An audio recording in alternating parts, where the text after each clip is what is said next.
Despite the maid's desperate pleas, the bandits shamelessly continued their vile deeds, causing the poor girl to tremble with fear. They didn't care one bit about her prestigious family lineage. They simply lusted after the precious virtue of the beautiful young lady. Suddenly, an imposing silhouette appeared from behind, the shadow of a mysterious knight shielding the victims. Wasting no time on pleasantries, he swiftly slashed them down, ending the encounter with decisive, brutal efficiency. Let's rewind a few hours. Ark awoke to a sudden panic, bewildered and confused, shouting, "Where am I and who am I?" After a moment to gather his wits, he realized he was clad in an impressive suit of holy armor boasting the attributes of light and fire, complemented by the heavenly aegis, which could grant increasing resistance to status ailments based on level. His dark night cloak allowed for magical power restoration with its darkness attribute, and finally, the holy lightning sword crackled with electric light, capable of firing lightning bolts from its blade. Most notably, this entire getup was the in-game avatar he used to play. Thinking it was just a vivid dream, the incredibly realistic sensation made Ark reconsider. If he was going to dream, why not go all out and test its limits? He swung the dragon tail slash, and to his astonishment, its power was immense, instantly slicing through a dense cluster of trees. Switching to the firestorm spell, it effortlessly incinerated everything in its path. Ark, completely dumbfounded, tried to recall what he'd been doing before all this. Besides falling asleep while gaming, his main job class was a holy knight, with the subclass of high priest. Theoretically, he shouldn't be able to use the potent fire magic of a sorcerer. However, he remembered that he retained all skills learned from previous classes before specializing as a holy knight. Conclusion: I'm ridiculously overpowered. As a true-blooded gamer, Ark was determined to try everything this new world had to offer, but first, he needed to find some grub. He attempted to use the teleportation spell to warp into a town, only to hilariously find himself sailing straight off a cliff. Ark realized that the gate only worked for towns he had visited previously. Remembering his dimensional step skill, he activated it, allowing him to gracefully glide through the air. Apparently in this world it functioned as a short-range teleportation magic, enabling him to move to any spot within his line of sight. Honestly, Ark quite enjoyed this method of travel. He lifted his helmet to get a better look at the ground, only to be utterly shocked by his own bony skeletal face. He realized that entering a town looking like this would immediately make him a target for extermination, so he resolved never to remove his helmet in public. Thus, Ark successfully blended into the crowd without raising suspicion. Instead, what drew doubtful glances was his incredibly lavish, high-end armor, especially since he was totally broke. A bizarre sight indeed. After wandering the entire town, Ark was utterly captivated by the delicious aroma of roasted meat. Alas, his pockets were emptier than a forgotten dungeon, so the protagonist reluctantly decided to explore the quiet back alleys instead. There, he coincidentally witnessed two individuals arguing over money. But what truly caught Ark's eye was the stunning elf warrior, straight out of a fantasy novel. However, she seemed extremely vigilant, and he couldn't figure out how to strike up a conversation. Due to a moment of hesitation, Ark lost sight of her. Well, time to head to the Adventurers Guild and earn some coin through quests. Ark strode up to the reception desk to register, causing the one-eyed guildmaster to jump in surprise. The knight looked like he hailed from a wealthy, established lineage, not a penniless nobody desperate for work. To avoid suspicion, Ark put on his best performance and requested an adventurer's license. The one-eyed man explained that to obtain the license, he had to pass a test by choosing one of 3 targets: wild beasts, magical beasts, or bandits, and defeat 3 of them, bringing back proof. Ark eagerly accepted and immediately set off. Meanwhile, everyone whispered amongst themselves about the tragic tale of the noble knight who was forced to become an adventurer to save a sick child. A bizarrely dramatic rumor that somehow became the accepted truth. A growling stomach drove Ark to effortlessly take down 2 wild boars. Just one more, and that glorious barbecue would be his. Disappointed that the wild boars were so mundane, a truly fantastical orc suddenly lumbered into view, making Ark's day. Happy as he was, the orc was still just a one-hit casualty. On the way back to the guild, Ark stumbled upon a group of bandits ambushing a carriage caravan. They had already slaughtered the poor guards, and were preparing to enjoy their spoils. Since the targets were intelligent humans, Ark cautiously planned his approach to avoid a sneaky counterattack. If he didn't intervene, the anime might turn into a tragedy. With his mythical grade gear, one swift move from Ark was all it took to instantly turn the bandits into ash. Seeing their leader get an unexpected cremation, the remaining thugs scattered, only to be neatly dispatched by the protagonist's dragon tail slash. The maid kept her composure and formally thanked her savior for rescuing them both. She respectfully introduced her companion as Lady Lauren and herself as Rita. She assumed Ark was a noble knight, but the truth was far less glamorous. He was indeed a holy knight, but cursed, forcing him to travel everywhere searching for a cure. First, Ark asked the two ladies to change their clothes while he disposed of the remaining corpses. Leaving bodies lying around was simply tacky, so Ark incinerated them, turning their remains into fertilizer for the local flora. Despite this being his first time taking a life, he felt absolutely no guilt. While the two women changed in the forest, Ark swiftly plundered the hidden treasure the bandits had stashed. Just as he was struggling to load the loot onto a horse, the two ladies approached him to formally express their deepest gratitude. Ark was relieved to see them safe, but inside his gut was screaming, "I want to go back to town for that grilled meat." However, since they had personally begged for his assistance, he had no choice but to serve as their bodyguard for the remainder of their journey. Ark felt comfortable enough with the maid, but he grew self-conscious under the young lady's intense gaze. Since Rita wanted to know his identity, he introduced himself as a wandering traveler named Ark. Driven by his persistent hunger, Ark was eager to submit the required proof for his test. The one-eyed guildmaster was stunned when Ark presented the 3 corpses after only half a day. He quickly examined them and reminded the knight to always retrieve the magic stones from the slain magical beasts, as they could be used to create magical tools and weapons. Handing over the adventurer's license, he directed Ark to the board for quests, suggesting that for more lucrative jobs, he should join a proper adventurer party. Following the one-eyed man's instructions, Ark quickly rented a room and requested his dinner be delivered. One has to wonder how a skeleton can even taste food, or avoid spilling wine when drinking. Ark held the magic stone, examining it and feeling proud of his day's achievements. He confidently reaffirmed that this was no mere game, but the other world he had wished for. The excitement was so great that he burst into delighted laughter at all the adventures awaiting him. Before sunrise, a mother was already awake, preparing breakfast for her 2 children before heading off to the fields. Out of concern for her mother, the elder daughter decided to write a request for someone to help gather herbs for the family. The person who accepted the request was none other than our Ark. After presenting his documents, Ark was permitted to enter the village to take on the task. He was enjoying the peaceful tranquility of the village while having a meal with the younger sister, Monica.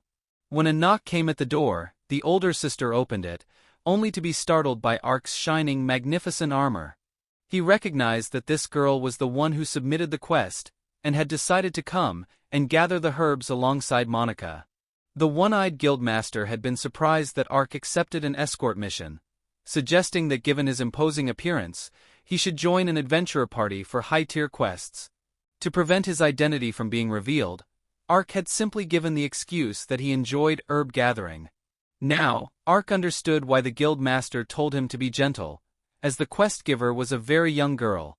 Ark hoped Monica wouldn't be shy, and would tell him the specific details of the quest. She cautiously looked around and suggested they leave immediately. Ark assumed Monica needed an escort to protect against nearby monsters, but the truth was she was hiding this from her mother, and wanted to avoid detection. Her father had passed away the previous year, leaving her mother to raise the 2 sisters alone. Gathering herbs was her father's job, and Monica thought that if she could do it, she would ease her mother's burden. "I just want to see my mother happy," she whispered. So young and already so devoted to her mother. This makes up for the guy who just played games all day and got himself transported to another world. Determined, Ark decided to gather as many herbs as possible to bring joy to the mother and daughter. Though small, Monica was very knowledgeable about herbs, proud of the knowledge her father had passed down, and wanted to venture a little deeper to find a different kind of plant. Ark suddenly sensed something behind a bush and stopped the girl. He expected a strong magical beast but found a wounded, multi-tailed fox with a leg injury. Ark reassured Monica that the creature was harmless, it just knew how to bite. He then used a healing spell to mend the fox's injured leg. Monica was astonished that he could use a healing chant like a priest. Of course. I paid real money for the VIP status, he thought. Once the fox was healed, he told the happy creature to hurry back to the forest. Monica's eyes sparkled. She knew the fox wanted to become the hero's pet. Why don't you give it a name, sir? She asked. Noticing its tail resembled a dandelion flower, Ark decided to name the fox Panta. The little creature seemed very pleased with the name. On the way home, Monica's mother happened to overhear a hunter warning everyone about something. The old man said that a huge magical beast had appeared in the forest, and yet he saw Monica leaving the village with a knight that very morning. After a few hours of travel, the trio found a distinctive white tree at the foot of a cliff. Before Ark could caution her, Monica happily skipped down without a trace of fear. She seemed to really love the tree. Looking closer, they both spotted a massive magical beast waiting right behind her. A six-legged lizard with a long tongue ready to ensnare prey. Seeing Panta's furious reaction, Ark realized that this was the beast that had injured the fox. The monster swung its arm to crush the girl, but Ark instantly used teleportation to pull her out of harm's way. Sensing that the creature's poison might be dangerous, Ark carefully evaded its attacks to protect Monica. This colossal magical beast had multiple skills that could inflict status ailments. It was a challenging lizard for a medium-tier gamer, but with mythical-grade equipment, it posed no problem for Ark. He faced it single-handedly without difficulty, even continuously teleporting to challenge the beast's reaction speed. Frustrated and unable to land a single hit, the lizard grew enraged. Despite being fully geared, Ark remained highly focused during the fight, paying close attention to the monster's unusual movements. He wondered aloud, who created this six-legged dinosaur? Didn't they realize how annoying it would be? While blocking its strikes, ensuring he activated his heavenly aegis in time to avoid petrification. Sensing the magical beast was trying to flee, Ark immediately activated his advanced Holy Knight skill, Judgment Blade, skewering the monster's body. The beast instantly dropped dead. Ark and Monica celebrated the defeat of the lizard. Monica praised the knight, saying he was amazing, and that everyone in the village would surely be surprised. They might even hold a festival. Not wanting to reveal his identity, Ark clasped his hands and asked the girl to keep it a secret. He went to check the ankle ring on the magical beast, and it suddenly dissolved into thin air. Monica speculated that this was why the monsters near the village seemed to vanish, pointing to a plump wild boar standing right in front of them. Having some free time, Ark decided to take it down as a gift for the village. Back in the village, he allowed everyone to take the tusks and magic stone from the boar, telling them to share the rest of the meat. Monica's mother rushed to embrace her daughter upon seeing her return, crying tears of joy that Monica was safe. Ark bowed and apologized for not informing her earlier, and for taking Monica into the forest without permission. He implored the worried parent not to scold Monica too harshly, as the child was only acting out of consideration for her mother. Hearing this, the mother hugged her daughter tightly, and thanked the knight profusely. The hunters, curious, asked if he had encountered the magical beast wandering the woods. Ark waved them off, saying he hadn't seen anything, and told them not to worry about it.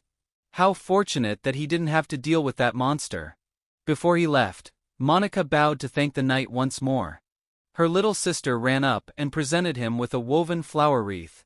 Ark bent down for the girl to place it on his helmet, considering it a precious reward. Monica wondered if they would meet again, and the hero simply nodded, replying, "Of course." That very night, many brave knights fell honorably battling a magical beast. After hours of relentless fighting, the monster finally succumbed. Reports confirmed casualties. 2 high-ranking members then went to examine the remaining corpse of the magical beast. They had heard that someone had soloed the creature, defeating the monster with a single blow. During his dinner with Panta, Ark decided he would continue to live as inconspicuously as possible. But this world was truly fascinating, so he planned to take on a slightly more challenging quest tomorrow. The elf warrior the protagonist had encountered in the alley a few days prior longed to become stronger than anyone else. The elf homeland was constantly being encroached upon by cunning humans, and as the chief's daughter, she wanted to become a powerful warrior to realize her ambition. To this end, she needed to successfully defeat the knight in the armor over there. Let's go back a few hours. Ark and Ponta were currently pursuing a group of bandits in a cave. It looked like the robbers were in for a world of hurt. After defeating the band of thieves, Ark was surprised to find they had amassed a huge pile of gold, along with several cages. While the two eagerly gathered the spoils, a lord was fuming upon hearing the news that the assassination plot against Lady Lauren had failed. Although all her guards were killed, his entire force was wiped out by a single passing mercenary. Furthermore, the experimental products received from the Eastern Empire were also destroyed. While the two magical beasts were decent, their lack of coordination led to their downfall. The Lord had intentionally provoked Lauren's family for a specific reason. The Eastern Empire had instructed him to act as a supporter for Prince Dalt, the correct name for Dars in the anime. Lauren's family, on the other hand, was allied with Prince Sigris and backed by the Western Kingdom. This meant the Lord had to act carefully to avoid alerting Prince Sigris. And he absolutely couldn't let the princess know about the secret shipment they were involved in. Yet, his utterly useless son was traveling with the shipment. All he's good for is causing trouble. As the two happily returned with their loot, they were suddenly ambushed by a beautiful elf warrior. Ark struggled to defend against her attacks, realizing his opponent was the same elf from the other day. When he heard her mention something about kidnapped children, he immediately understood she was mistaken. What kind of thief wears armor this flashy? He remembered, however, that there are cases of knights turning to thievery. The intense battle was interrupted when the elf backed off upon seeing the adorable spirit beast, Ponta, whom Ark always kept by his side. Ponta is also known as the Flacotis. Spirit beasts are always wary of strangers. It turned out the person she thought was a thief was actually a kind individual who helped the spirit beast when it was injured, and the two seemed to be incredibly attached. The elf conceded her mistake and apologized for attacking him. She had heard that the bandit group camped there was involved in elf hunting, and had come to deal with them. She was about to go inside to check, but Ark told her no elves were held captive. "But what do the bandits want with them?" he asked. The elf glared at Ark and replied that elves are sold as slaves for extremely high prices. She refused his offer of help, stating that this was a private matter for the elf race, and she didn't need any help from a human. Ark instantly realized this was a side quest stemming from a beautiful woman, and he definitely couldn't pass it up. While eating dinner, Ark suddenly remembered he didn't even have the information needed to find her. But giving up now felt like a waste, so Ark decided he had to find her the next day. To reach the elf forest, he used dimensional step to travel there. Wandering through the forest, the two accidentally heard crying, which came from a little girl being pursued by bandits. Although they caught her, the leader wasn't happy. "They're all just little girls, so how are we supposed to make money?"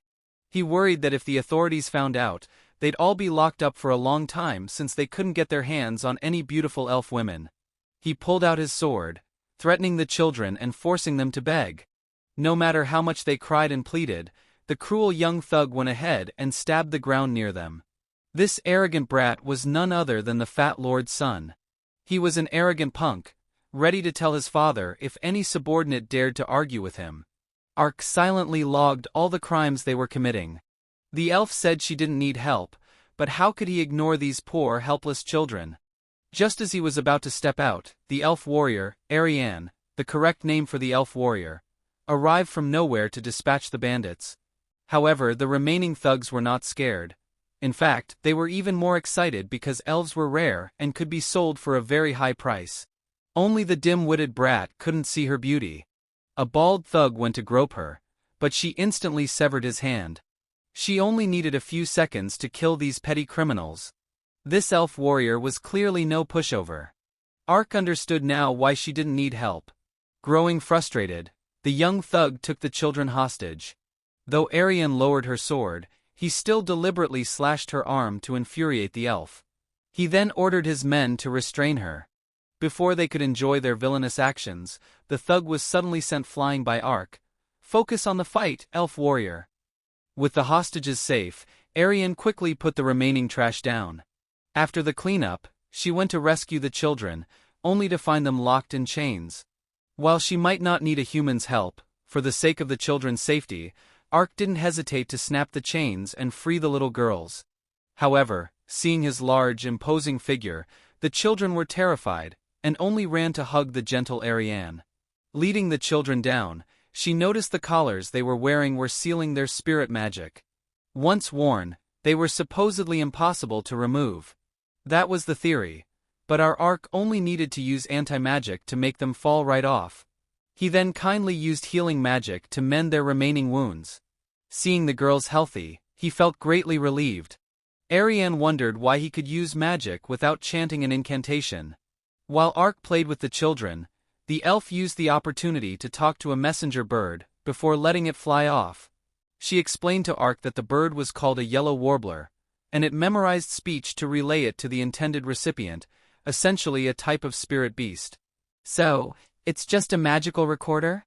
Humans found it very difficult to tame spirit beasts, making the yellow warbler the elf race's unique means of communication. After a wait, the rescue party finally arrived. Ark said goodbye to the children, promising to defeat any villains who dared to trespass again. After the farewells, Ariane started a conversation, finding him quite peculiar. Humans were usually savage and dangerous, yet he could use legendary-level teleportation magic. He humbly introduced himself as a wandering mercenary, with Ponta as his emergency food supply. His companion. The elf introduced herself as the warrior Ariane Glenys Lisalot, and thanked him for his help. As they were talking, the yellow warbler descended with a report. It seemed they had found the enemy's base in this city. They needed to hurry there and execute the rescue plan. Since Ark was a mercenary, Ariane offered to hire him on the spot to assist her. If Ariane hired a human, someone was bound to be displeased. But Ark held no prejudices against the elf race. He had even rescued the children, and earned the trust of a spirit beast. That was why Ariane chose to trust the protagonist. Lend me your strength to rescue my people. Ark agreed to the handshake, and accepted to be hired as a mercenary by the elf warrior. Thanks to the teleportation gate, they quickly arrived on the other side of the river, not far from the city. Ariane was astounded that he could use teleportation magic without an incantation. His power truly is incredible. After entering the city, the two waited for Ariane's comrade in a small alley. Ark was eagerly anticipating the appearance of this mysterious character, but upon seeing his sharp eyes, he immediately felt a shiver down his spine. Ariane introduced the nervous man as Dante, the correct name for Dana in the anime, a mercenary who would help them with the mission. Since talking there was too conspicuous, the three decided to go for a cheap street snack to discuss the plan. Ark couldn't actually eat, of course. If he took off his helmet now, the two of them would surely try to exorcise him. Ariane's comrade was named Dante, an elf warrior who constantly gathered information everywhere. Though they shared a similar last name, they were not siblings. Elven names are structured from their personal name, their father's last name, and their village name. Thus, you could immediately know a person's name and origin. In short, both shared the name of their village. Dante was extremely grumpy and deeply hated humans. He blatantly ignored Ark and refused to acknowledge him as a human, which left the knight confused. Although Ariane highly praised him, Dante remained suspicious. But upon learning that Ark helped the elf defeat the elf hunters in the forest, could use teleportation magic, and was trusted by a spirit beast, Dante reluctantly agreed to share information about the enemy. Their base was right next to the red light district, and the kidnapped individuals were all held there. Even after sundown, the area remained busy, so the rescue plan had to take place at midnight. While waiting, Ark asked to take care of some personal business and promised to return in about an hour. Dante couldn't believe Ariane would rely on an outsider like this. Ariane didn't want this to happen either, but without Ark's help in the previous battle, she might have become a hostage for the bandits. How unbefitting of a warrior. If her elder sister were here, she would have won without any danger. Dante pointed out that such comparisons were useless. Ariane was already quite strong for her age, and with more combat experience, she would eventually become as strong as her sister. The important thing was whether this man was trustworthy. If Ariane put so much faith in him, Dante would no longer object. After selling the bandits' gear, Ark happily used the money to buy the food he wanted, then shared a meal with Ponta in a small alley to avoid being seen. While they were enjoying their food, the bandits were planning their own celebration after selling the little girls.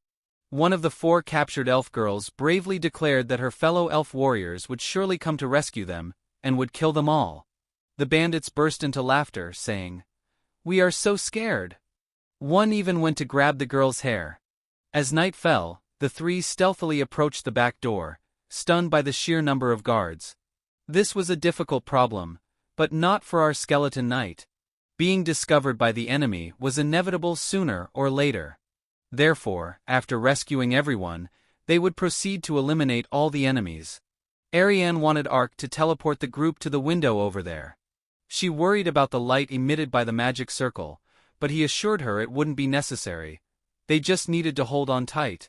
The 2 watched his short-range teleportation skill in stunned silence. What kind of mercenary uses such phenomenal skills? Through the upper-floor window, the elf warrior struggled to squeeze in. Her substantial armor and well-developed physique momentarily got her stuck, requiring quite a struggle to slip inside. Having a great figure is also a burden. "Wait, why didn't anyone tell me about this kind of teleportation?" she asked herself. "Did he intentionally do that to sneak a peek at my figure?" Following Dante's directions, the 3 discovered that someone had already killed the bandits before they arrived. It must have happened recently, as the blood from the cuts on their necks hadn't dried yet. Dante wasn't sure what was happening, but he suggested they find their comrades quickly, so the 3 temporarily split up to search. Thanks to Dimensional Step, Ark could move without making a sound, even teleporting into locked rooms. He was investigating the deaths of the bandits when he was suddenly attacked by throwing weapons. If not for his ultra-rare armor, he would have suffered critical injuries. In the dim moonlight, Ark realized his attacker was a beast-eared ninja. The assassin girl wondered how he knew she was a ninja. Aren't you literally dressed like a ninja?" he thought. Seeing the spirit beast clinging to the protagonist, the female ninja decided to put down her weapon and stop attacking. Although both had infiltrated the bandit base, they had completely different goals. She was only there to retrieve an item she was looking for. The ninja girl handed Ark a scroll, telling him the elf girls were imprisoned in the basement. She generously gave Ponta a piece of fruit. Before leaving, the female assassin revealed one more piece of news. 2 elf prisoners were also being held at the Lord's castle. Ark regretted not asking her name. It certainly is helpful having Ponta around to avoid trouble. The scroll the female assassin gave him contained sales contracts. The 3 were shocked that the Lord was involved in this too. Ariane curiously asked where he got them. He lied that he had caught a thief and forced the information out of him. Telling the truth about the female ninja would only complicate things further. As they were discussing the plan, 3 thugs suddenly burst in, looking for a fight. Naturally, all 3 were quickly defeated by Ariane's flaming sword. With their overwhelming strength, it didn't take long for the 3 to find the children locked in the basement. Just like before, the kids were terrified of the protagonist's superhuman strength, running out to hug the gentle elf warrior and cry their hearts out. After calming them down, Ark cast the teleportation gate spell to move everyone out of there, then used anti-magic to neutralize the rest of the chains. The captives, who had been so terrified of him just moments ago, were already joking about wanting to marry the knight. Although the mission wasn't fully complete, Dante insisted on escorting the children back to the village first. He expressed his trust in Ark and asked him to rescue the remaining prisoners, adding, "And keep a close eye on Ariane, will you?" It was clear Ark had earned the confidence of both elves. "If Ariane is ready, let's move out," Dante instructed. He reassured the children that with those 2, they surely wouldn't be detected and would be fine. No sooner had he finished speaking than the 2 of them crashed straight through the roof. Well, let's just pretend that didn't happen. The female assassin was certain she'd cross paths with Ark again. After all, he knew about ninja. 2 unfortunate elf women had been captured by the despicable lord for his entertainment.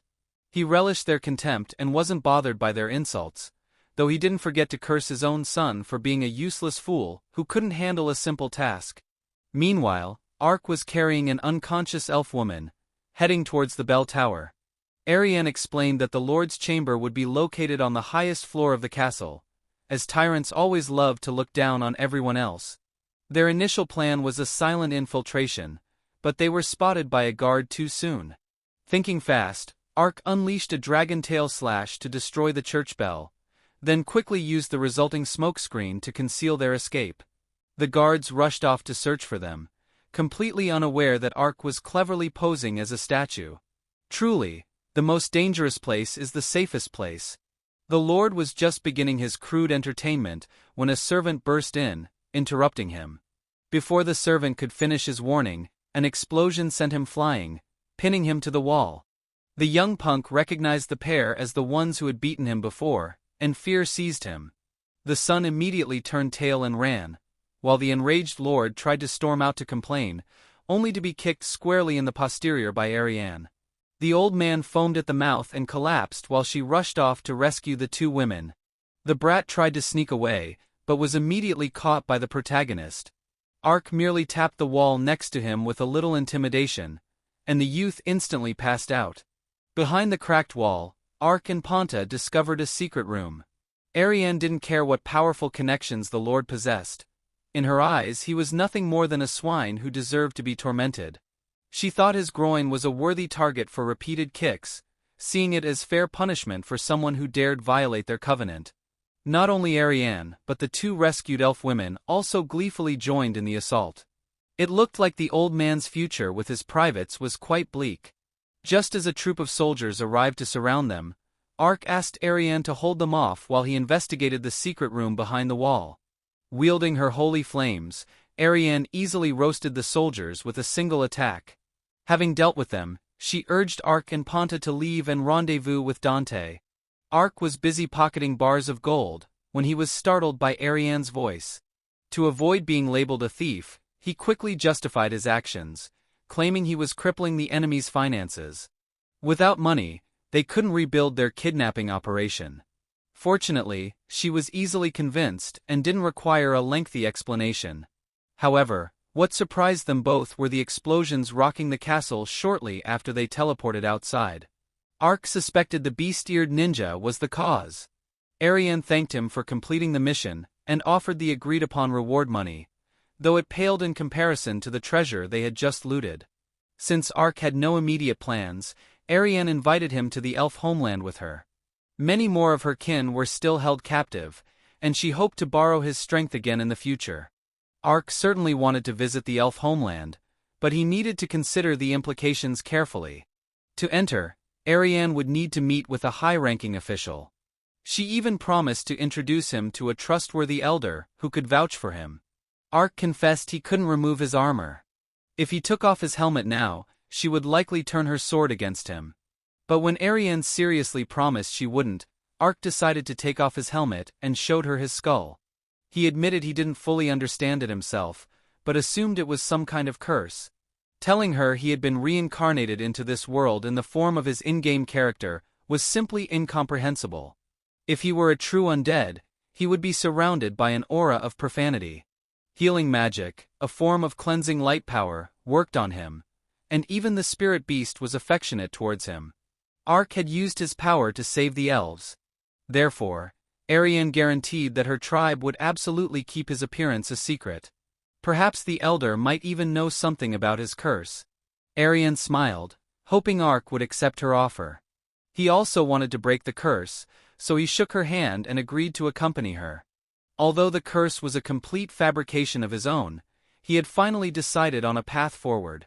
Though the identity of the Marquis's attacker remained unknown, rumors suggested the elves were responsible. It was the Marquis who had broken his promise, capturing elves and selling them to the Eastern Empire. Prince Dalt was the most vocal opponent of the incident, which led his older brother, Prince Sigris, to suspect he was allied with the Marquis. This infuriated Dalt, causing him to smash the table. Their father, the king, didn't want baseless rumors to tarnish the Marquis's reputation, but he admitted it was a rumor they couldn't ignore.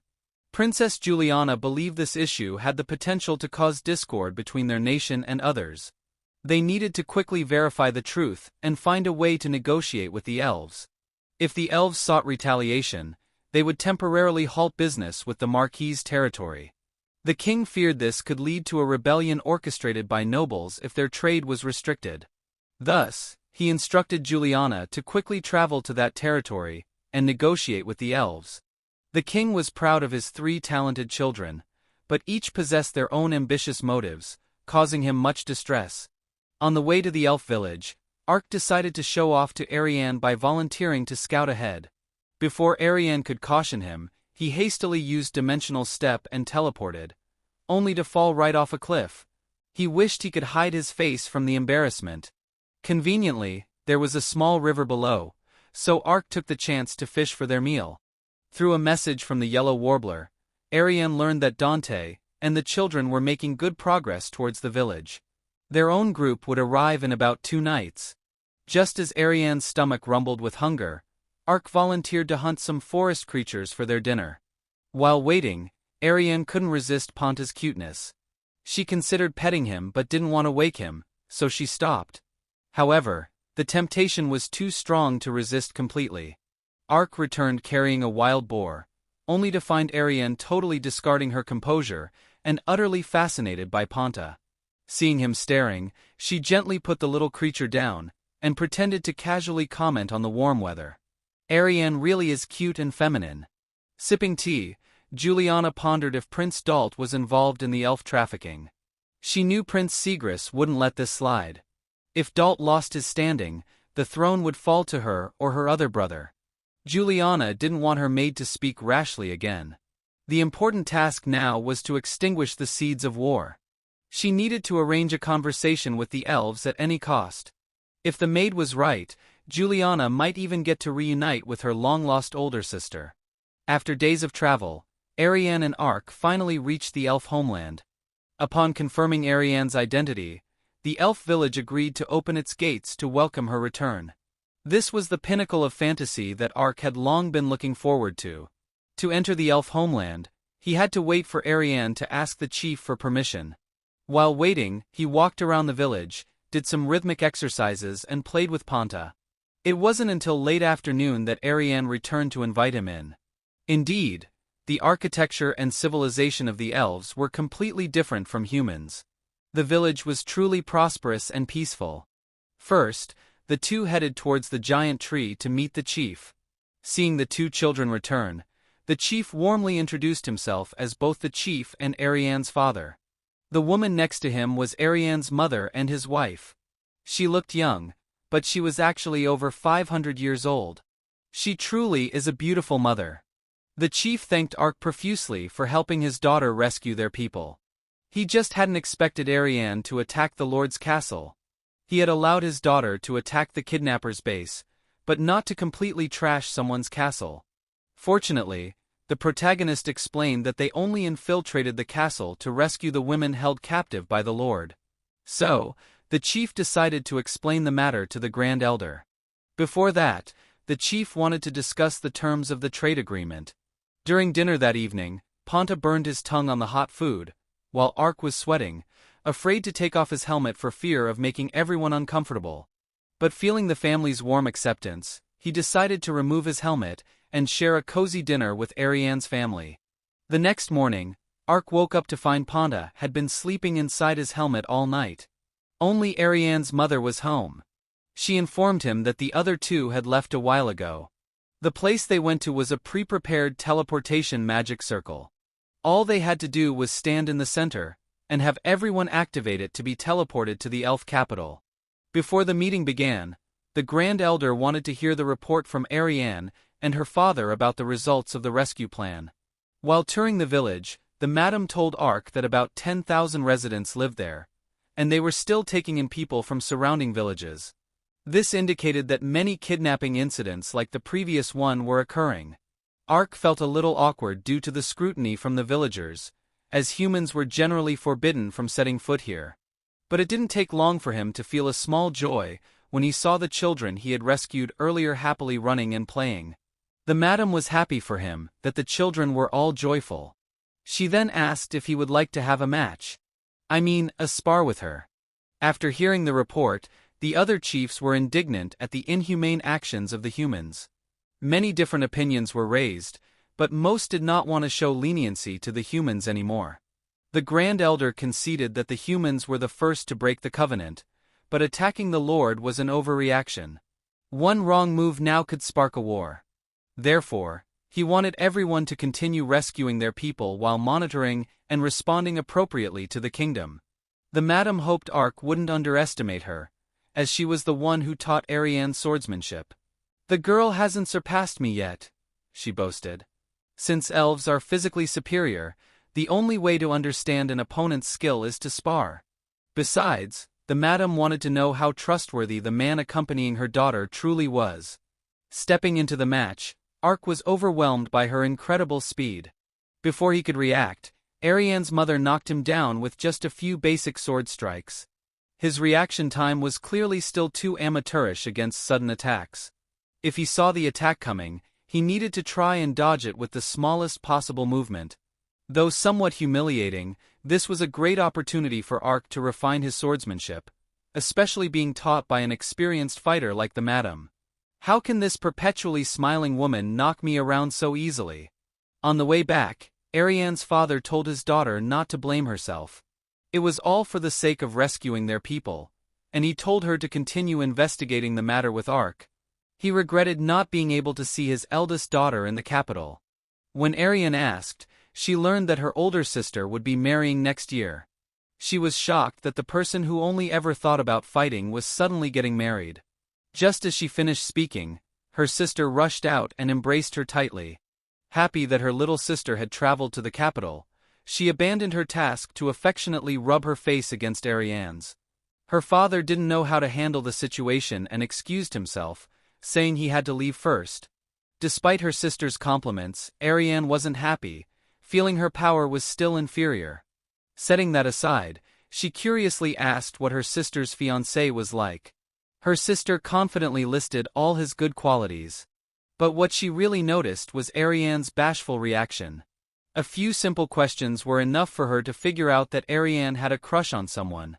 "But the man you marry must be stronger than me," her sister warned. "Otherwise, I'll make sure you stay single forever." After being utterly defeated by the madam, Ark learned how to better utilize his skills for surprise attacks. But that alone wasn't enough to beat her. Since it was getting dark, they had to stop the match and head home to prepare dinner. Nursing his defeat, Ark realized that even high stats were useless against true mastery. This world really is vast. When the madam mentioned wanting to take a bath, Ark immediately perked up and asked for permission to use the bath, and to bathe Ponta as well. Bathing Ponta was quite a chore. The moment he relaxed, the fox would splash water everywhere. Although he was just a dry skeleton, Ark felt incredibly relaxed soaking in the hot spring water. While savoring the warmth, his eyes suddenly landed on Ariane's exposed figure. In her panic, she mistook him for an undead monster and immediately attacked him with fire magic. After that incident, they were both too embarrassed to look each other in the eye. Taking advantage of Ark's presence, the chief decided to tell him about the meeting's content and asked him to continue helping his daughter. The reward for this would be information on how to break his curse. First, he mentioned the purifying lake, which could dispel all curses, located near the Dragon Crown Tree. The Dragon Crown Tree occasionally grows near where the Dragon King resides.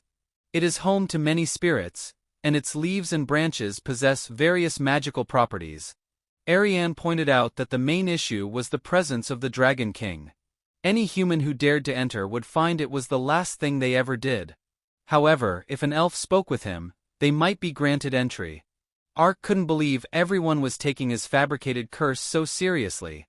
In summary, if he agreed to lend his strength to the elves, Ariane would accompany him to the spring. Ark saw no reason to refuse this offer, so he agreed to stay and help the elf tribe. For now, he just needed to enjoy the meal prepared by the madam. That night, Ark wondered if he was truly cursed. After all, this was just his in-game character. The High Priest's advanced skill, Anti-Curse Chant, could dispel curses, but also inflicted great damage on the undead. Ark absent-mindedly tried using the anti-curse chant on his arm, and to his surprise it actually worked. The anti-curse chant could indeed break the curse, but its duration was very short. Ark spent the entire night continuously casting the anti-curse chant on his arm to study it further. The next morning, the two began their journey towards the kingdom to find the person named in the slave trade contract. Thanks to his experiments last night, Ark was certain that his body was affected by a curse. Although he could temporarily dispel it, it would immediately return to its original state. Lost in thought, he caused Ariane to worry. Just after leaving the forest, they reached a nearby river and unexpectedly encountered a swarm of giant insects. However, they only chased Ark. When questioned, he admitted he hated insects, which was why they chased him so relentlessly. Regarding tomorrow's route, Ariane was considering going straight through the forest to save time, as traveling by carriage along the forest edge would take too long. The shopkeeper warned them against such recklessness. Recently, a magical beast had attacked over 50 people who entered the forest. Although such incidents were unprecedented, since Ark agreed, they decided to traverse the forest as planned. Time was pressing, so Princess Juliana decided to limit her escort size. The more people, the slower they moved. While crossing the forest, Ariane kept mentioning the magical beast's tail. She heard that its tail was covered in shimmering blue light-emitting fur. Bridal veils were woven from this fur, and Ariane wanted to obtain some of the tail fur to make a veil for her sister. No sooner had she finished speaking than they were suddenly surrounded by a pack of white wolves. However, the ones they were hitting were merely illusions. Ark recalled that white wolves typically moved in packs. They create illusions of themselves and command them to attack, causing their prey to panic. The indistinguishable reality and illusion left Ark and the elf confused. Instead of using conventional attacks, Ariane switched to area of effect magic to ensure she eliminated the true body, much to the chagrin of the poor protagonist, who had just been bitten on the head by the wolves. Ark also possessed area of effect magic and skills, but lacking mastery over them, he couldn't use them carelessly here. The best strategy now was to strike the pack leader. Ark suddenly teleported and swung his sword, but the leader easily dodged.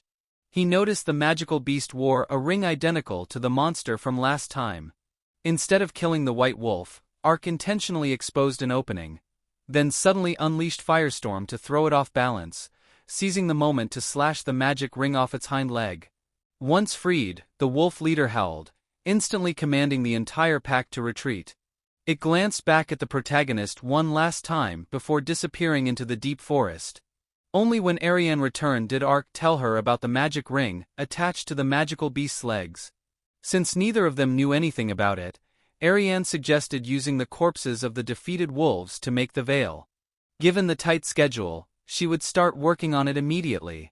Princess Juliana's visit to the Grand Duchy was commanded by her father, the king. Juliana felt an unsettling dread about this journey.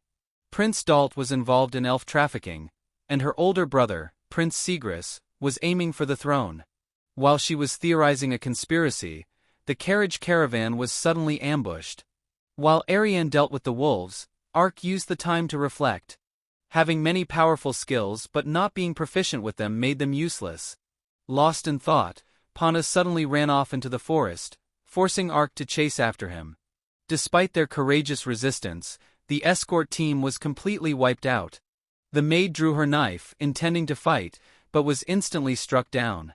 The princess rushed out in shock to save her, only to be fatally pierced by a sword through her heart. Having completed the ambush, the attackers began staging the scene to make it look like a robbery. They were gleefully taking mementos from the princess, when they were suddenly hit right in the face by Panta's rear end. A soldier tried to strike the fox, but the protagonist suddenly grabbed his arm tightly. Ark angrily hurled the man away, and knelt to check the condition of the two women. He ignored the enemy's magic attacks, instead pondering whether he should resurrect them. Ark turned his head curiously, wondering why the enemy had stopped attacking, only to see the wolf leader bring its pack to viciously attack the vile assailants. With the support of the wolves, Ark quickly dealt with the enemy. Though a few managed to escape, they weren't worth worrying about. Having helped their benefactor, the wolves howled in unison, and quietly returned to the forest. Since no one else was around, Ark decided to use the resurrection magic spell to bring the princess back to life. However, the spell fails if the damage is too severe, or if too much time has passed since death. Fortunately, Juliana didn't fall into either category and survived. The maid and the rest of the entourage were also saved by Ark, though a few were not as lucky. In her daze, Juliana mistook Ark for an angel sent down to earth. Upon regaining consciousness, the princess realized her maid was not only alive but completely unscathed. While some had tragically perished, most had been brought back to life. The dried blood on their clothes proved it wasn't a dream. They had definitely been ambushed and killed. This must have been a miracle granted by the divine. Gathering everyone, Juliana solemnly declared that they had been defeated and killed by the enemy, but the divine had not abandoned them. They were guided and brought back to life, and nothing could stop them now. The entire party would continue their journey forward together. Ark observed from a distance, recognizing her as a member of the royalty. On the way back, he worried that his resurrection magic could cause fluctuations in the timeline. It seemed Ariane had also finished collecting the wolf fur. It was time for them to continue their interrupted journey. Arriving at the capital, the two were strolling through the market when a large boisterous man suddenly caused a commotion. The big guy was all bark and no bite. He was easily put down by a girl who struck him. Ark was about to step in to help but was stopped by Ariane. She assured him that the girl was more than capable of handling the bullies. Realizing the girl was watching him, Ark became flustered for standing around gawking. The girl walked up and asked the protagonist about what happened at the base. It turned out she was Chiom, the correct name for the beast-eared ninja. The beast-eared ninja Ark had met before. The female assassin had been on a journey to rescue the beastmen captured by humans. During one attack on a bandit base, she noticed a peculiar scent from the night. A uniqueness she had never sensed from anyone before. Moreover, he had even tamed a spirit beast. After that night, the female ninja met Ark again in this town. She praised him for his successful rescue of the elves and asked for a moment of his time. Seeing Ariane's questioning look, Ark explained that Chiom's help was how he got the sales contract. The female ninja introduced herself as Chiom, the correct name for Kizum, of the Blade Heart clan, Toshin clan. Since the market wasn't a private place for conversation, the three went to an inn to talk. Ark realized that the characters for Blade, Tu, and Heart, Shin, combined to form the character for Ninja, Nin. This confirmed Chiom was a genuine beast-eared ninja. She asked how he knew her identity, suggesting her appearance was obvious. Ark bluffed, saying his homeland referred to spies who looked like her as ninja. Ninja is a title passed down through generations, making Chiom mistakenly believe the protagonist was born in the same place as the first-generation ninja master. Ark awkwardly asked if the master was well, and she replied that the first-generation master was a legendary assassin who lived 500 years ago. Ark assumed some other person from Japan had been ice-guyed 500 years before him. After some contemplation, Chiom decided to ask for his help in rescuing her fellow beastmen. Ark had already suspected this, given the relationship between humans and elves. It turned out she was also carrying the same heavy burden of responsibility as Ariane. Chiom promised to provide the identity of the name listed in the sales contract. Ark truly wanted to accept this offer, but he was currently assisting the elf tribe and Ariane. Chiom had trained hard to become stronger and save as many beastmen as she could through her own efforts. Ariane understood the feeling of wanting to save her people, so she agreed to the girl's request for help.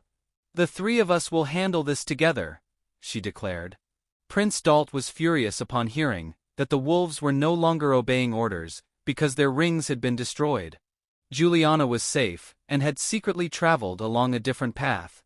Since the attack on the marquee, the trafficking of elves and beastmen was becoming more strictly controlled. If things didn't improve soon, Dalt's trade would bottom out.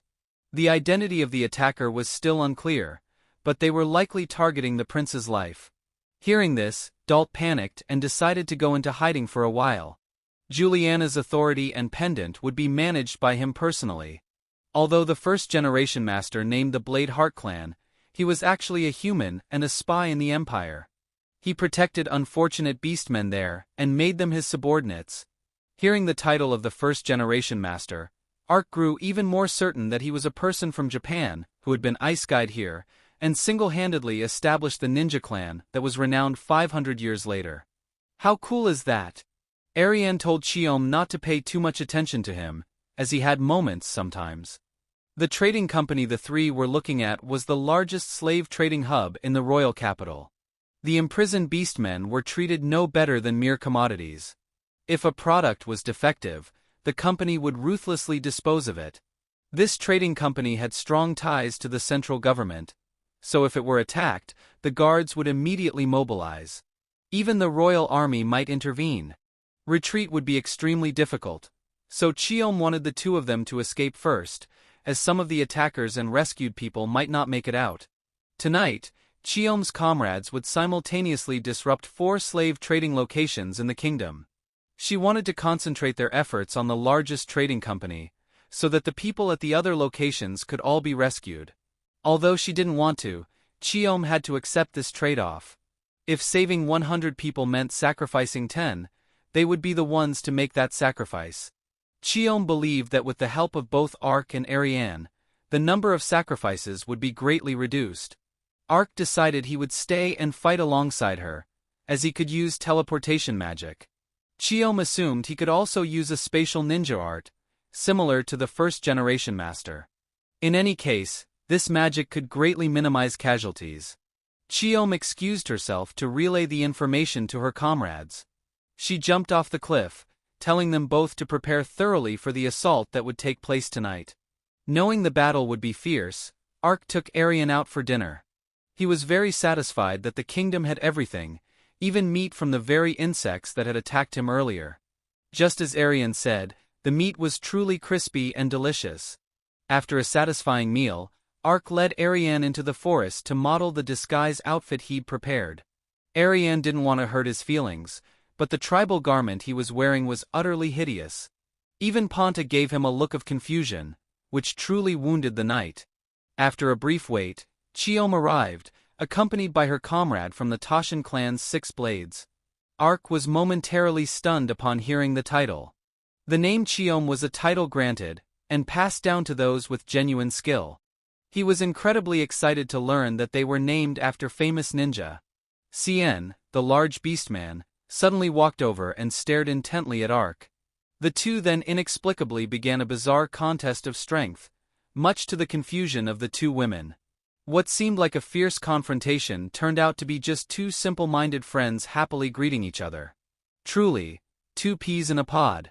Before the battle began, Cheom instructed Ariane to enter through the back door with her. The 2 muscle-bound men would attack head-on. The guards were bewildered by the sight of the beastman and the skeletal weirdo. No matter how fiercely they warned them, the pair paid no heed. Well, they were there to cause chaos after all. Cien performed a hand seal for earth magic and erected a sturdy earthen wall. Then he and Ark charged straight through to confront the soldiers. Ark only needed a basic unarmed punch to send the guards flying everywhere. Cien's plate armor was so hard that weapons shattered upon striking it. Seeing that the soldiers were hesitant to approach, Ark cast rock bullet magic to attack from a distance. He even deliberately put on a dramatic show, making everyone fear they should run home to their mothers. Cien joined the fun, unleashing a rock fong fist attack to wreak havoc. Ark followed suit with a similar move, turning the front yard into a complete mess. It seemed the combination of ninja arts and magic amplified the attack's power. Ariane was speechless, refusing to comment further, and they proceeded to infiltrate the building. When news broke that the trading company and 4 other slave trading posts were under attack, Prince Dalt panicked and ordered his subordinates to send more reinforcements. While the 2 muscle men were raising hell in the front yard, the 2 women and the other ninja had begun their operation. Being trained as a ninja, lockpicking and opening doors were minor tasks for Cheom. Soldiers were running frantically everywhere, forcing the two to proceed cautiously to avoid detection. However, due to the sheer number of soldiers, the 2 women were quickly discovered. Cheom swiftly performed a hand seal for Waterfong to quickly finish off 2 guards, while Ariane cast fire magic to thoroughly roast the approaching reinforcements. They urgently ran down to the dungeon where the beastmen were imprisoned. Upon reaching the location, Cheom produced a large ring of keys and instructed everyone to follow her directions to escape. She unlocked the rooms one by one and asked them to split up and rescue the others. Seeing the guards running in their direction, Ariane volunteered to confront them and urged Cheom to quickly rescue everyone. Emerging from the wreckage, Ark looked around for Cien and spotted the man flexing like a statue nearby. The remaining soldiers had already been dealt with, so the two decided to rendezvous with Cheom's group. Oh wait, they were already here. According to the little ninja, the beastmen were all gathered in the main hall, leaving only those in the building on the other side to be rescued. Cien told Ark to go with Cheom's group, asking him to look after his comrades. Infiltrating the other building, the three had to confront numerous soldiers attacking from all directions. After finding the cellar where the beastmen were held, Cheom rescued many people before stopping at the last cell. Although the room had a terribly pungent smell, she insisted on entering to check it herself. She was deeply shocked by the sight of her deceased comrades. The captured women recounted that the injured and sick, who could not be sold, were taken to this room and disposed of. Knowing Cheom was heartbroken, Ariane reminded her that this was not the time to mourn the lost. Their mission was to get everyone to safety. Thanks to Cien holding them off, the reinforcements could not reach the beastmen. Ark quickly teleported them group by group to a safe location. After confirming that the captives at the other slave trade posts had also been freed, he felt relieved and asked the two women to handle the remaining tasks here. He would take care of the last piece of the puzzle. Ark teleported back to the trading company, and was happy to see Cien still holding strong. Everyone has escaped. Will you fight with me to the end? I'm going to completely destroy this filthy place. With that, Ark furiously cast Rock Fong combined with Cien's earth magic. The trading company was soon completely engulfed in flames, and the two teleported back with the bodies of the deceased beastmen. Thanks to Ariane's warm flame, the spirits peacefully passed on, leaving behind this painful world. Cheom vowed to become stronger, so that no one would have to suffer the same fate again. Prince Dalt was infuriated that he hadn't received any updates from the trading company. He passionately kicked his chair away and went to confirm the situation himself, but before he could leave the room, his subordinate stabbed him. Waiting for his younger brother to fall, Prince Sigris calmly walked into the room to praise the spy he had planted. The subordinate had long been aware of some beastmen infiltrating the city. He even knew about the mysterious night and the wolves attacking the mercenaries. Sigris was satisfied and dropped his sister's necklace onto the floor to stage the scene. He then announced that Princess Juliana had been killed due to Dalt's machinations. With his obstacle removed, the throne of the kingdom would soon belong to Sigris. The next morning, the two women were happy to hear that the Beastman group had successfully departed. With the plan complete, it was time for the two men to test their strength once more. After exerting themselves, the two hugged like best friends, leaving the women perplexed. They seemed to share a strangely deep bond. Although they had saved their people, Cheom still wanted to become stronger to save even more. On the boat that day, Cheom thanked them again for their wholehearted help. Soon, she and Cien would return to their hidden village deep in the mountains. For now, Cheom would share the information she had promised. After many days of travel, Juliana was finally able to reunite with her sister in the Grand Duchy. Her sister was overjoyed to see her alive, as she believed Juliana had been assassinated by Dalt. Upon inquiring, she learned that an extremely chaotic incident had occurred in the kingdom. The mastermind Dalt had been killed by the general there. She also heard that he possessed their mother's necklace, which Juliana always wore. The two sudden terrible events made her suspect that Sigris was the one pulling the strings. Her sister intended to inform their father, but Juliana objected. For the time being, she wanted to keep the news of her survival a secret. Once Sigris believed the throne was his, he wouldn't act rashly. Therefore, Juliana wanted to use this opportunity to complete her unfinished mission. She had to talk to the elf tribe, all for the future of humans and elves working together. The mission they had just completed was important, so Ariane asked the Yellow Warbler to update Dante on their situation. Before parting ways, Cheom revealed the identity of the person named in the sales contract. The place he took the elves was the Holy Kingdom in the east. Since hearing that name, Ariane's expression had occasionally been very serious. Although some things were not to Ark's liking, the two would continue their journey toward the Holy Kingdom. Many things had transpired that displeased the Emperor of the Holy Kingdom. Dalt had been assassinated by Sigris, and Princess Juliana was presumed dead. Before the plan could be executed, someone had destroyed the control ring, rendering the wolves useless. Thus, the Emperor suspected that Sigris had personally assassinated Juliana, to shift all the blame onto Dalt. The good news was that the plan to undermine the kingdom was still progressing smoothly without any obstacles. In the desolate wasteland with countless dangerous dragons, someone succeeded in implanting a control ring onto a giant sandworm. On their way to find the elves taken to the Holy Kingdom, Ark couldn't help but be excited to witness a flock of skeletal dragons with his own eyes. If Ponta was careless, they would be immediately devoured. If this continued, Ariane wouldn't be able to contact Dante. Hearing this, Ark immediately jumped off the cliff to cast Area of Effect lightning magic. He happily electrocuted the dragons, unaware that he was also shocking his companions.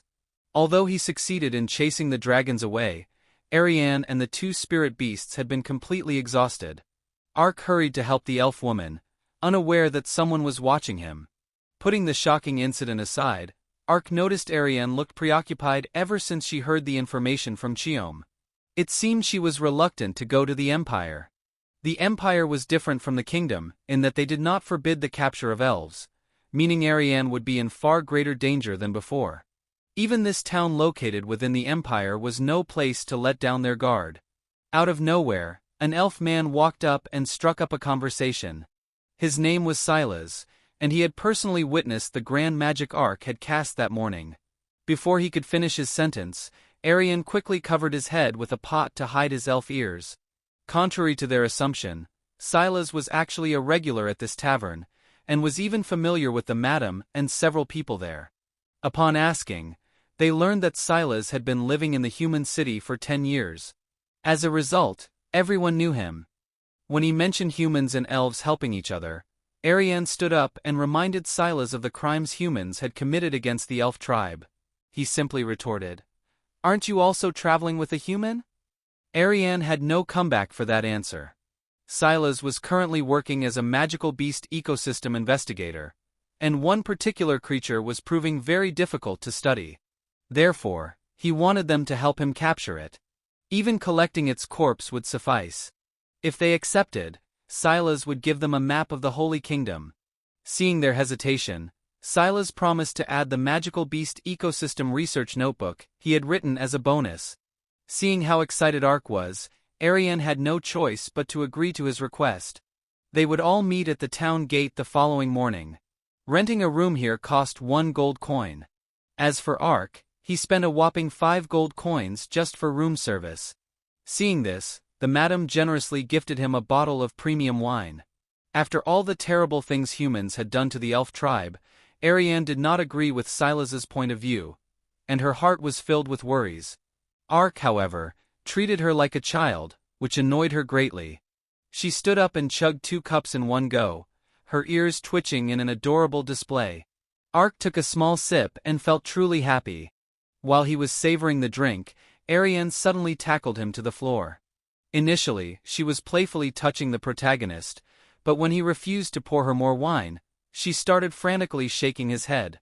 Ark advised Ariane to stop drinking, as it was only making her more agitated. Their commotion led the madam to misunderstand the situation. Those two must be having an intense night in the room. When she woke up, Ariane saw an unarmored skeleton in the room and immediately cast fire magic to attack it. Ark and the madam kept teasing her when she was clearly upset, making her even angrier. Although they were late, Silas was relaxed and introduced his companion for the day. He even complimented them on their intense activities last night, claiming the whole town knew about it. If Ark hadn't intervened, a serious incident would have occurred. Throughout the journey that day, Ariane was sluggish from both the wine and the bumpy carriage ride. The carriage was also carrying a goblin corpse, which made her violently nauseous. The stronger the odor, the easier it was to lure the sandworm out. That magical beast was the target Silas wanted to capture. The old man, Silas's companion, seeing Ariane's poor condition, threw them both a jug of tea to sober up. However, the old man's unnerving smile made the elf woman not want to drink it at all. Silas explained that while his companions might look menacing, they were actually kind-hearted. Just seeing Ariane enjoying the tea he brewed was enough to make the man happy. The sandworm that Ark was curious about measured about 10 to 15 meters long. During the day it burrowed deep underground, and at night, it emerged to scavenge for corpses. The magical beast was very weak to fire, so Silas asked them to avoid using fire attacks as he wanted to capture it alive. Recently, Silas had noticed the sandworm often appeared near the dragon flocks. If he succeeded in his investigation, he could clarify its ecosystem. Ark was increasingly eager to learn more about his research. The two were chatting when Ariane suddenly realized the old man from earlier had vanished. Before she could finish speaking, a giant worm suddenly emerged from the ground. It seemed to be targeting the old man. As it was a life-or-death situation, Ariane was forced to use fire magic to attack the magical beast. It had no effect, and it lunged back at her. Ark immediately stepped in to shield her, and urged her to quickly save the old man, while he stayed to fight the creature. After everyone had gotten out of the way, he felt safe using his sheer physical strength to toss the magical beast away. The impact was so strong that the control ring shattered. The worm was quickly restrained by the local people for study. Ark and Ariane received the promised reward. Before continuing their journey, Ariane lingered to ask Silas why he chose to live among humans. He happily replied, "Because I love humans." When he was young in the elf homeland, Silas did not have a good impression of humans. But after living with them, he realized they were completely different. He was certain the day would come when humans and the elf tribe would join hands and help each other. He even mentioned that a lord in a port city in the West Kingdom had married an elf. Ariane insisted she must have been forced to marry him. But in truth, the lord had rescued her before she was sold into servitude. Their marriage was based on mutual affection. They both explicitly stated they would strive to improve relations between the two races. Like Silas, Ark completely supported his view. That future of mutual aid was exactly like what they were doing now. Ariane couldn't accept that, stating that Ark was a skeleton, not a human. Even Pontus seemed to agree. To lure their prey, Humbart had used criminals and people in servitude to cause the disappearances in the town. Although cruel and twisted, he was personally relied upon by the emperor. Humbart proudly led the three to view the plan to undermine the kingdom that he had painstakingly prepared.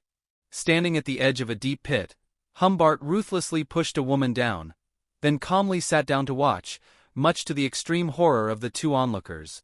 Setting foot in the border town meant that the two had reached the territory of the Holy Kingdom.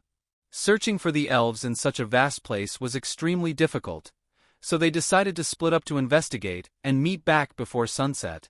After a day of hard work gathering information, Ark learned that the number of magical beasts was steadily increasing. A peculiar sound resonated from the western fortress every night. In addition, there were many mysterious disappearances in the town, but information related to the elves was non-existent. After feeding Ponta, Ark was about to return to Ariane when he stumbled upon a group of men harassing a courtesan. He immediately approached, twisted the man's arm to warn him, and then flicked each of their foreheads, sending all three flying against the wall.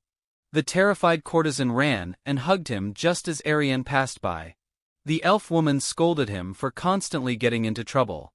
Ariane approached the courtesan, glared at her, and sent her away. She even intensely stared her down until the woman ran off fearfully. On the way back, Ark apologized for making Ariane search for him. He asked why she seemed upset, and Ariane defensively replied, "I'm not," before walking away angrily.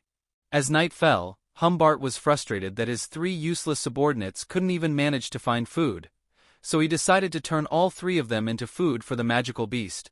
On his way back to the base, Humbart stopped to look at the giant monster in the deep pit. It was the creature that required 5 control rings to manage. The fortress that the two were looking at was rumored to be the place where the elves were being held. Although this had happened 4 months ago, Ariane bet on the chance that they were still alive. Ark complimented the information the elf woman had gathered. She, in turn, teased the protagonist for being too busy hugging a girl and not finding anything. Arian then stomped off angrily when Ark seemed proud of it. She really is quick to anger and won't admit it. Thanks to his skill, the two easily infiltrated the fortress without the guards noticing. Based on the information Arian had gathered, they quickly found a secret door leading downwards. There were two sleepy-looking guards there. While they were distracted by Ponta, the two quickly struck each of them once to help them sleep better. Seeing Arian struggling to push the door open, Ark showed her how to open the sliding door. The place they entered was a dungeon with numerous cells inside. There were also many bones and fur from various animals. Ark curiously opened the next door and discovered a vast underground space. Humbart was annoyed by the presence of uninvited guests. While complaining, he was completely mesmerized by the elf girl's beauty. Humbart decided that Arian would be his woman, and ordered her to kill the man in the armor. Ark was about to teach him a lesson, when he was suddenly attacked by Arian's drawn sword. Confused, he turned to ask what Humbart had done, only to be tackled to the floor by the elf woman. The man laughed gleefully, anticipating his victory, while Arian raised her sword to prepare to strike him down. Ark suspected she was under a spell and used anti-curse chant to dispel it. However, it was ineffective and put him in a difficult position. In her dream, Arian was woken up by her older sister to train. She needed to practice more because she was still weak. Her sister said, "If you continue like this, you won't be able to save anyone. You need to become stronger to protect the elf tribe and free us from human oppression." After instructing her, her sister drew her sword to spar with her. Ark continuously used anti-curse chant but couldn't dispel the effect, resulting in him being constantly slashed by Arian. Reflecting on the situation, he realized the man hadn't made any obvious gestures to cast a spell. He patiently observed and discovered something inside Humbart's cloak. He asked Ponta to crawl in and grab the item. The item was immediately consumed by fire magic, and Ark rushed over to support Arian. Humbart was saddened by the death of his pet. The magical beast that Ark killed had the ability to induce illusions. To reward Ark for discovering it, Humbart decided to tell him his title, Demon Sorcerer. With this power, he could control magical beasts at will. Humbart confidently claimed he could control any monster with an unlimited number. Through the control ring he always carried, Ark remained calm, despite the presence of a formidable magical beast nearby. He gently laid Arian down and turned back to ask about the elves brought here 4 months ago. "Where are they?" Humbart scratched his head and said they were taken by the Empire for magic experiments. The rest he happily entertained until he got bored. As for the last one, she constantly demanded to kill him, so he let the magical beast maim her. No sooner had Humbart finished speaking than the head of a tiger-like magical beast fell to the ground. "Since arriving here I've remained calm despite witnessing many atrocities, but you in particular infuriate me," Ark declared. Seeing this, Humbart grabbed his whip and summoned a pack of magical beasts, boastfully declaring, "I'll turn you into fertilizer for them." Facing the savage pack of monsters, Ark focused on slashing down each one with a single blow. The giant one-eyed ogre was easily defeated with a shield bash. The remaining small fries were downed with just one slash.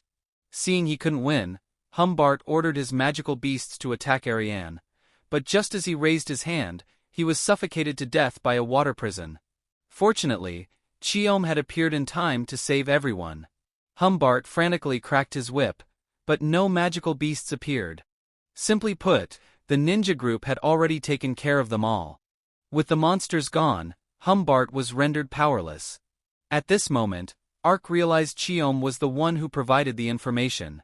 Because Arian was constantly pouting, he hadn't realized his friends were coming. Sensing the basement violently shaking, Humbart dared them to meet him outside. "If you survive my trump card."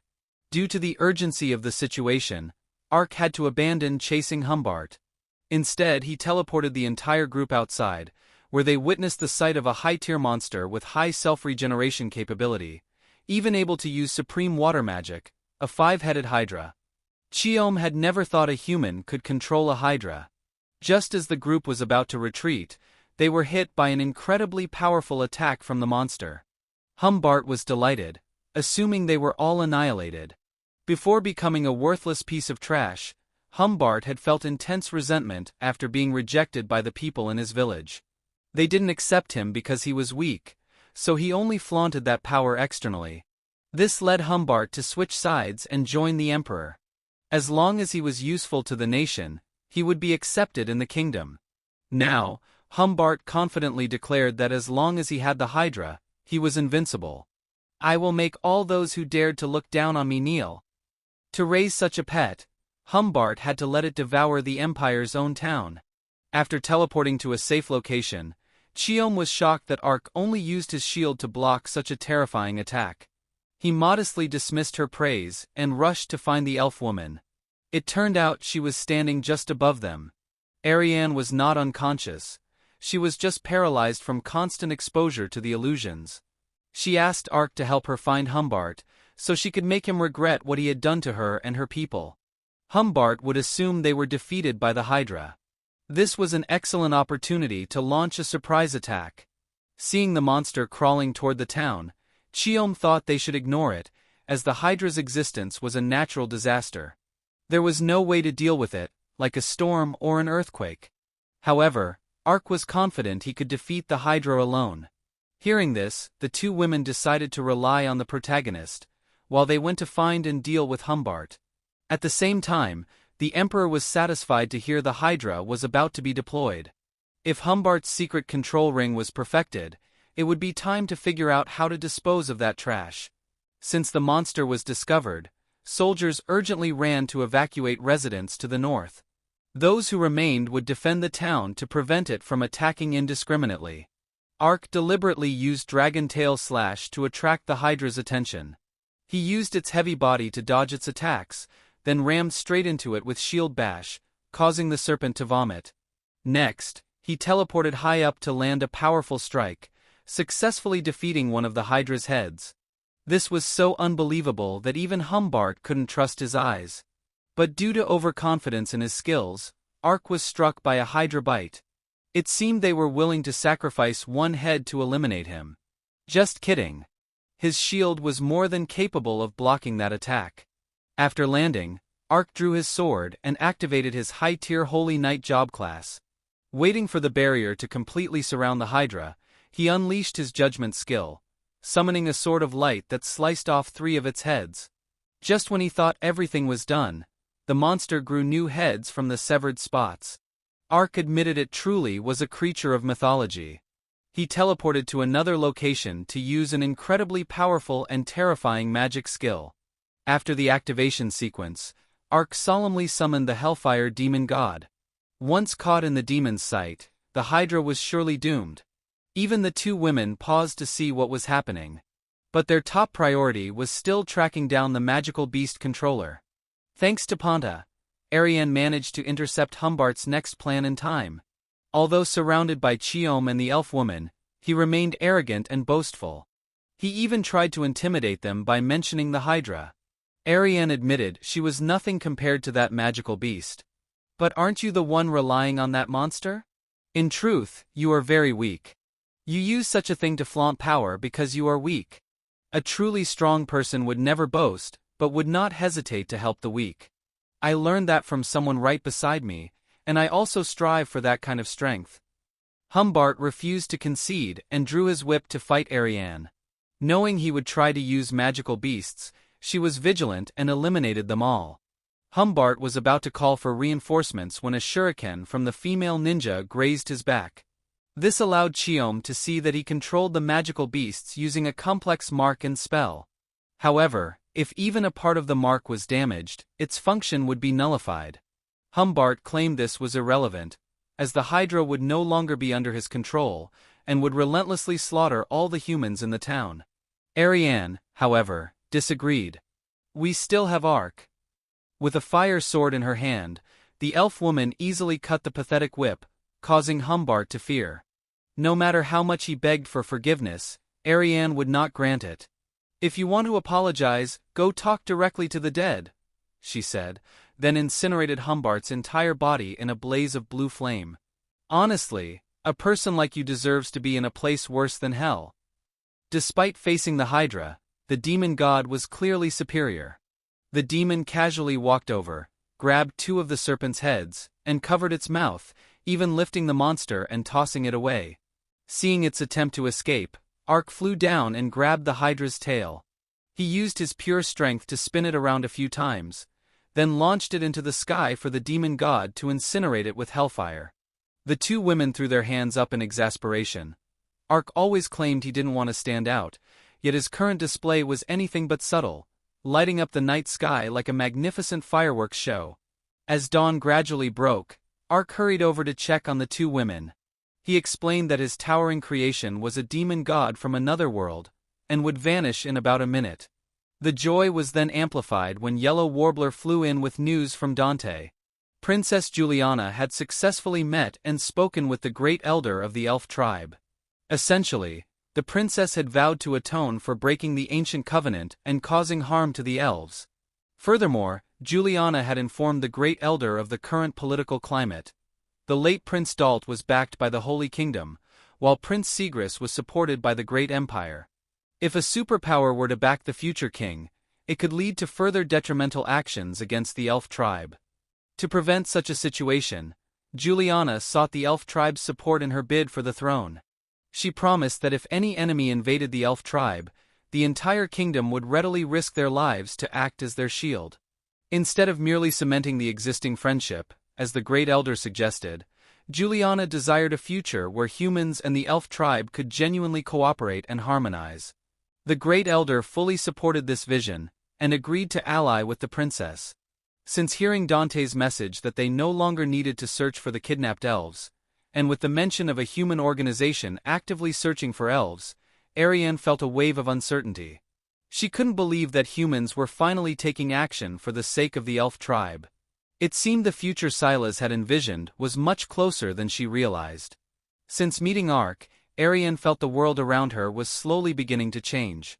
Cheom was convinced that as long as Ark was by their side, that future would surely come to pass. News of Juliana's survival caused the populace to gradually shift their allegiance toward the princess, severely undermining Sigris's position on the throne. Regardless of the turmoil, the prince maintained his composure, plotting his next move. After being brought back to life, Juliana believed she still had a role to fulfill. Perhaps the angelic lord intended for her to continue on this path. Even though both Humbart and the Hydra had been utterly defeated, the Emperor seemed unfazed, as he still held possession of the magical beast control ring. Instead, the Emperor was preoccupied with the identity of the person who had slain the Hydra. The constant talk about the fight was starting to give Ark a strange chill.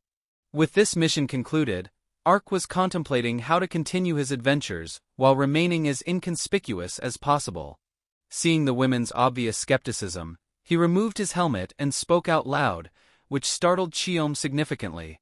Since the long journey was now over, Ariane decided it was time to take Ark to the Dragon King's spring. He was grateful she remembered, as he had completely forgotten about the curse removal. Ark also wanted to stop by and visit the ninja's remote village. Cheom seemed a little hesitant though. Although many challenges might lie ahead, Ark remained unconcerned. He would continue to enjoy his exciting journey with everyone in this another world. The Skeleton Knight's world-changing journey is far from over. Give this video a like to support his cheerful spirit, share it to spread the word about the blossoming elf-human alliance, and subscribe right now so you don't miss the next surprising chapter.